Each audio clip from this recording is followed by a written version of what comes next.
Hello folks, here I am doing a bit of a TED in southeast UK, and I thought I'd just record a quick video of top 5 upgrades for the off-road riding. Really, you know, the top ones that you have to do before taking it for proper off-road. I would say number one really is the tires. The ones it comes on originally, the Pirelli Scorpion, they're not really any good for any proper off-roading, so that's a number one upgrade. I've got the Motos Tractionator Rally Z rear and the same on the front.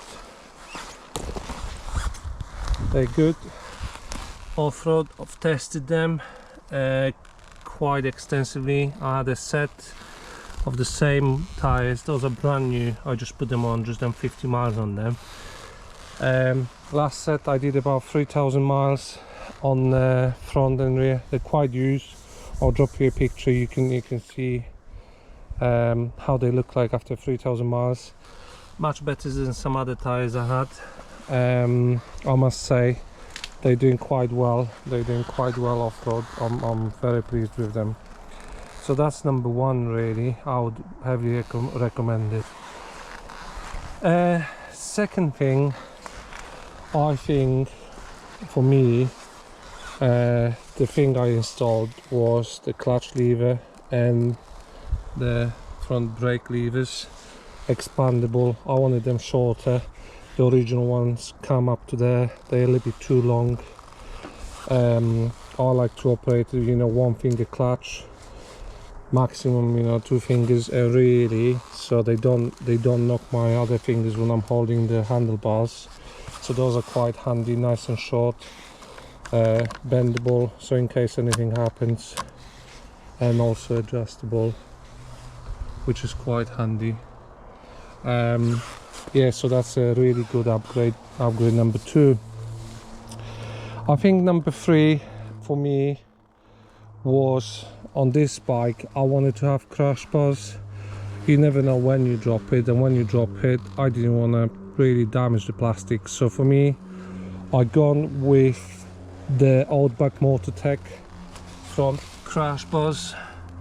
They mounted like this, and they're quite solid.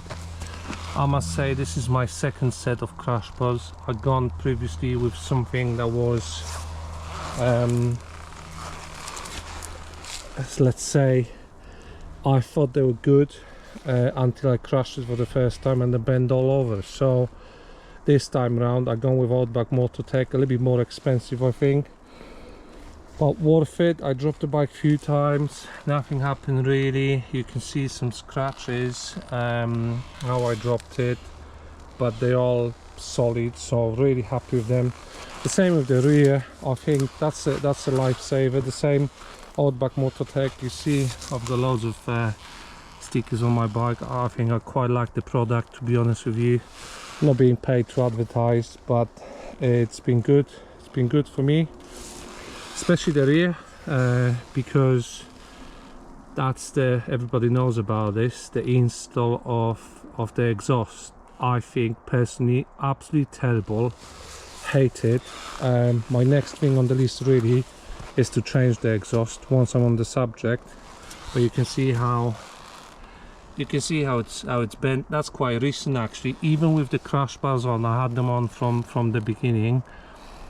Indicators okay, quite good install actually, quite flexible, so they pop out if you hit anything, so that's actually quite good.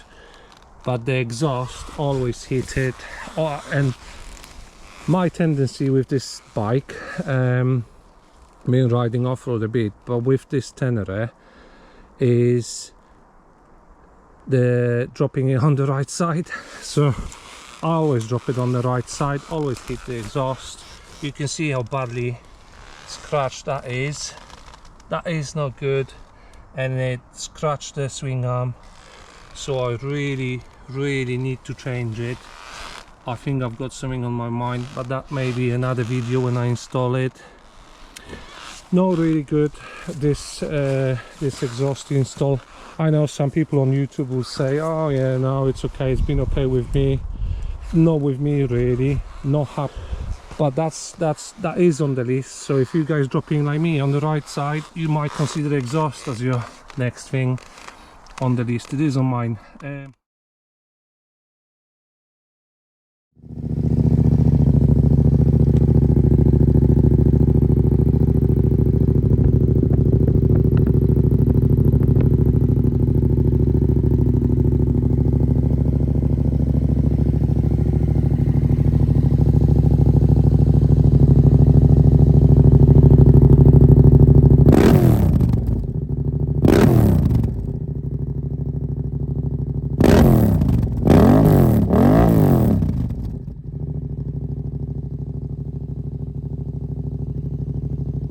Next one, I did put a chain guide. Riding off-road, I think it's just a must-have. So that's there, that's installed. And not one of my latest upgrades is actually the bush plate. I've gone with the Adventure Spec. It's the first product I have from Adventure Spec. Now this nice and neat black. I like the black with the black crash bars and everything. I think it does the job. Definitely after last time I dropped it, you can see some scratches on this right hand side. I bent the rear brake lever completely. It was almost under, it was folded under the pegs, but look, bush plate, nothing happened, so really good. I'm well pleased with that. I must say, it took me a year to upgrade it.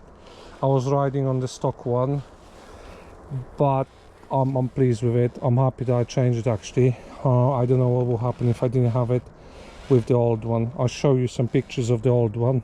Doesn't look good. Doesn't look good.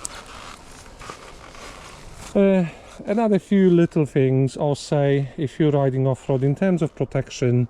I'll wrap them under one sort of umbrella of one upgrade. I'll say in terms of protection, I did put, a lot of people put like those plastic balls. I've got metal here, I've got plastic here, and also I've got the bobbins, and I think those actually lifesavers. They're from RNG, so nothing gets damaged in this area. Being really good, can't complain. You can see some scratches on them, so again, dropped it. I think they work well, they protect it really well, so that's the kind of upgrade I think you must have. I didn't do it on the rear. I think rear is okay with the crash bars, but I might put it on. I don't know, see how I get on. Rear been okay. And I think another upgrade, and that's probably last 5. The first thing to do, really, probably not the last, is if you're bigger bloke like I am, would be the springs. So I've upgraded the front and the rear. The way it comes off factory, the way it's set up, is not really great. It's for very light riders. Can't really see it, spring is a spring. Key is you set it to your weight and the sort of amount of luggage you want to carry on the bike. The same with front. I can show you some pictures how I upgrade it. But springs upgrade since then, it balanced the bike really well, doing the front and rear the same in one go, and that was top. That was top change. I can't complain. Since I changed the springs, it's been brilliant off-road.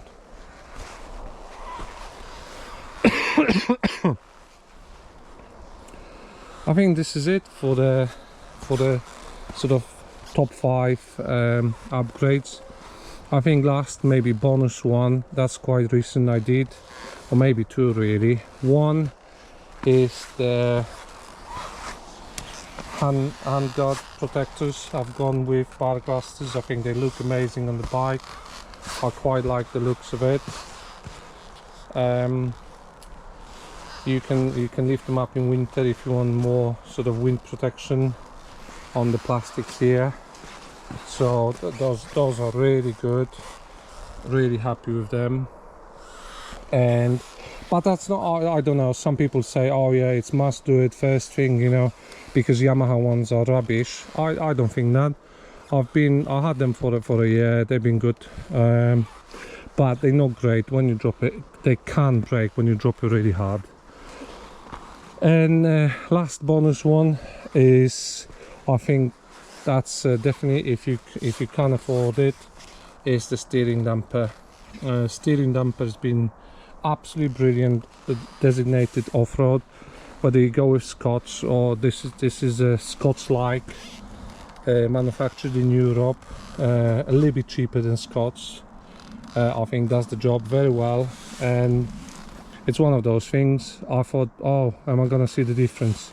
Oh yes, if you're riding fast you will see the difference. You see the difference on the road as well, especially with knobbly tires on.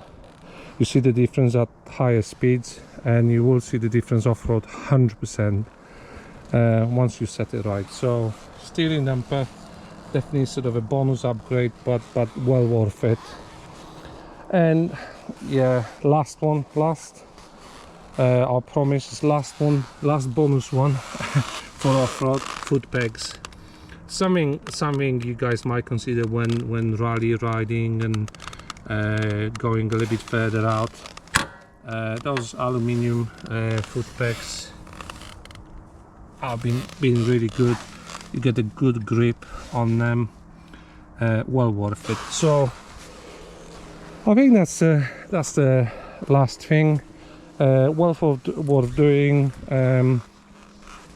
and I think, you know, I highly recommend. I'll make a next video when you can see some other upgrades. I'm planning to get some luggage, planning to get the exhaust, so I'll do some videos on that, and I'll you know, some performance upgrades. I might go over them as well in the next video, because one little things like that, you know, consider comfort upgrade, one finger clutch from Camel Adventure, again, small upgrade, absolutely brilliant, well worth it again. And protection wise, this filter cover, pump cover, water pump cover, oh yeah, it's another one. You can see the amount of scratches. I think that's number one must have, and little protections like those from Ace-Rip SCBs, they've been absolutely brilliant, you know. Can't fault them, protecting from little scratches from boots. Yeah, so things like that. Oh, I've got a scratch here. Yeah, things like that, protection wise, well worth investing in few bits and pieces. I know some people like riding them without crash bars.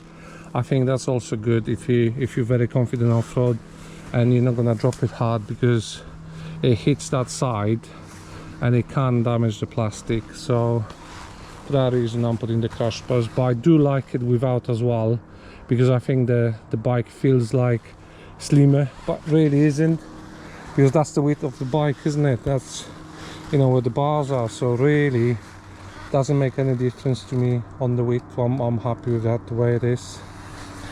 Yeah, I'm not being sponsored, it's just a video of my thoughts, because some people put loads of different things on YouTube regarding upgrades, so I thought I summarized really quickly for you. Thank you for watching, have a good one.